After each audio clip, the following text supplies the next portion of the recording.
Hello there, fellow sojourners, and welcome back to another edition of Appropriate in the Culture. So the Oscars happened, Coda won Best Picture, yeah, there was the usual political grandstanding, boo, a meme was born, and Will Smith hit rock bottom. I'm Pastor Shane, I'll give the fight breakdown today as we appropriate some culture.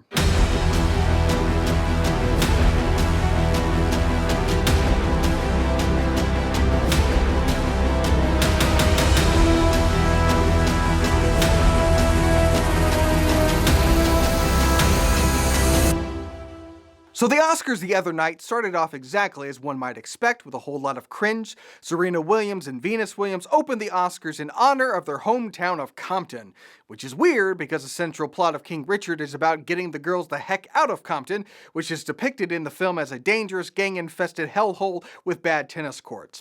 But not only was there Compton pride, but of course there was the obligatory gay pride. Well, we're gonna have a great night tonight, and for you people in Florida, we're gonna have a gay night.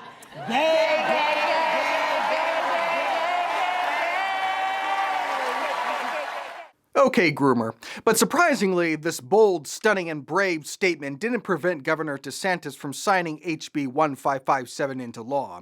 And I don't know, but I doubt that anyone who is actually watching the Oscars is going to be super duper triggered by someone saying gay. We also were treated to a visit from Ellen Page as a living demonstration of the desperate need for laws like HB 1557.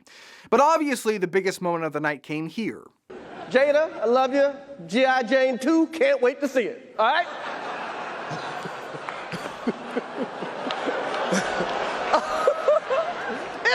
That was a nice one. Okay. I'm out here. Richard. Oh, wow. Wow. Will Smith just smacked the out of me. Keep my wife's name out your mouth. Wow, dude. Yes. It was a G.I. Jane jump. Keep my wife's name out your mouth. I'm going to, okay? Okay. In 94 years of the Oscars, we've seen plenty of robbery, like when Gosford Park won Best Original Screenplay over Memento, but we've never seen an assault. And with that, a meme was born, but it has also spurred a number of hot takes from blitheringly idiotic ones like this. Chris Rock's one joke was rooted in misogynoir, texturism, and ableism, degrading a black woman in a room full of her peers on live TV. The fact y'all don't see that as violent is beyond me.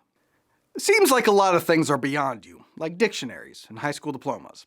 Okay, that was mean, but it wasn't violence. Violence is physical force intending to hurt, damage, or kill. Jokes are words intending to make people laugh. Slight difference.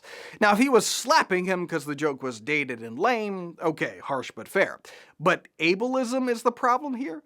People are actually suggesting the joke went too far because Jada has a medical condition.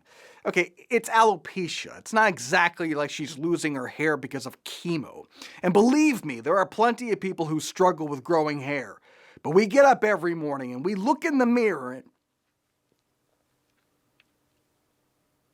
I'm sorry, I thought I could talk about this. But on the other hand, we do see in Scripture that when a person gets mocked for their baldness, those mockers get eaten by bears. There really should be more sermons on this passage.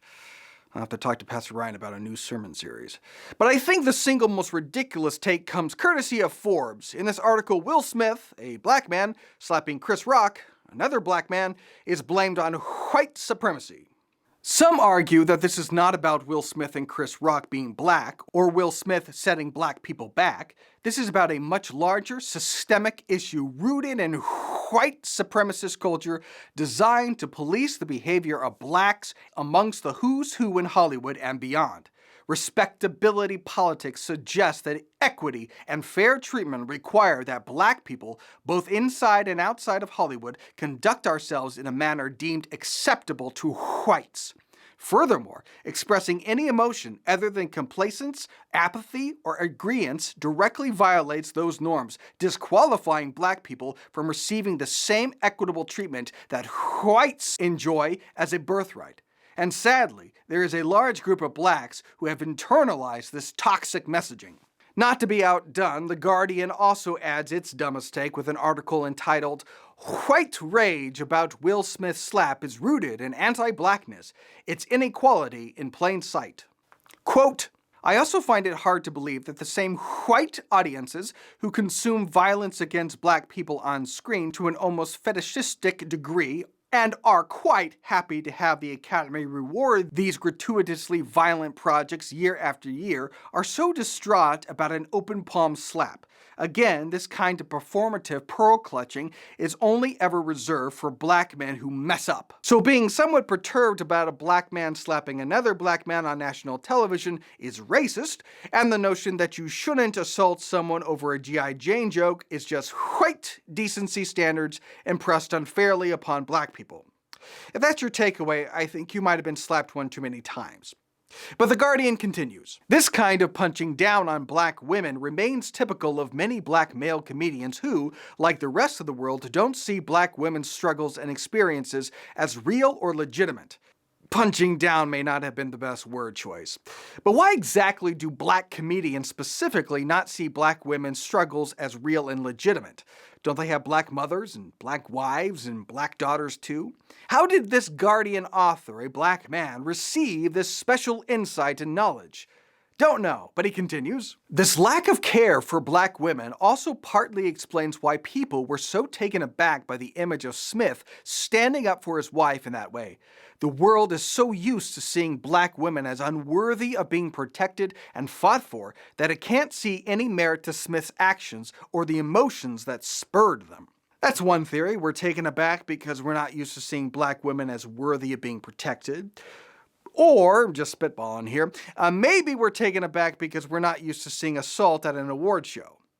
And to this notion of standing up and protecting his wife, I don't agree with the violence is never the answer, folks. It really depends on what the question is. Jesus himself has a pretty notable violent outburst. In the temple courts, he found people selling cattle, sheep, and doves, and others sitting at tables exchanging money. So he made a whip out of cords and drove all from the temple courts, both sheep and cattle. He scattered the coins of the money changers and overturned their tables. To those who sold doves, he said, "Get these out of here. Stop turning my father's house into a market." His disciples remembered that it is written, "Zeal for your house will consume me."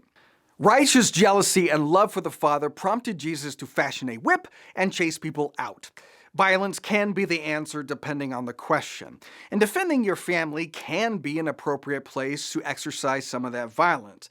But Will Smith is not exactly jumping in front of a bullet here. It was a joke. If he wants to demand satisfaction and it's dueling pistols at dawn, okay, in some ways our world would probably be a little more civilized if we brought back dueling.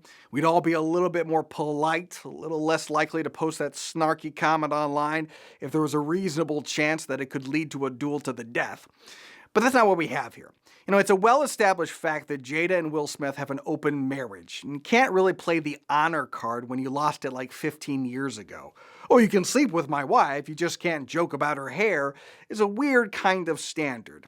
That's like, okay, you can treat my car like it's a bonus round in Street Fighter, but don't you dare tease me about my vanity plate. Dated reference, but we're doing G.I. Jane jokes, so. The point is, to defend someone's honor, you have to have some. And I think the reality is the joke that broke Will Smith wasn't Chris Rock's, it was this one.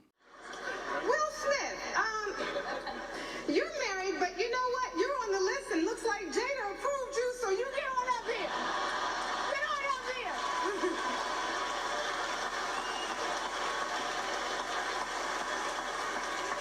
All right. I think a joke about the open marriage might have rubbed them the wrong way and made them a little more sensitive to perceived slights. This is not a good marriage. It's not a healthy marriage, and so it really shouldn't be that surprising when we see unhealthy externalities. At any rate, as fate would have it, Will Smith won the Best Actor award and proceeded to give an incoherent speech about being God's vessel and sharing love by slapping Chris Rock in the face. He then went on to apologize to everyone except the person that he physically assaulted. Now, apparently, Will Smith recently did apologize to Chris Rock, which is good. That's the right thing to do. And Chris Rock turned the other cheek, which I think is also good. No charges were filed, and it doesn't look like any lawsuit is coming. The real shame here is that a multimillionaire was assaulted by another multimillionaire. I mean, come on, can a lower class guy get a break? I'd take a slap for that settlement money. And with that in mind, I wrote some jokes. Your wife is so bald, she looks like Lex Luthor, if Lex Luthor were evil enough to be in an open marriage. What's the difference between Jada Pinkett Smith and a cue ball? A cue ball is white and not in an open marriage. All right, I better stop there. But as G.K. Chesterton once said, joking is undignified. That is why it is so good for one's soul. I think we can take ourselves far too seriously, which is why I think joking and teasing can be good for our souls. But it's also dangerous. The Bible warns us about that. There's a way in which it can become nasty, but even good-natured joking can hit us the wrong way if it hits a point of insecurity. The Smith marriage is a bad one. It's unhealthy, it's fragile, and not strong enough to stand up to a joke. Well, if you or Will Smith want to find me, you can locate me on the major socials, join my author's Facebook page, like, subscribe, rate, review, leave a comment, and I'll see you next week for more Appropriating the Culture.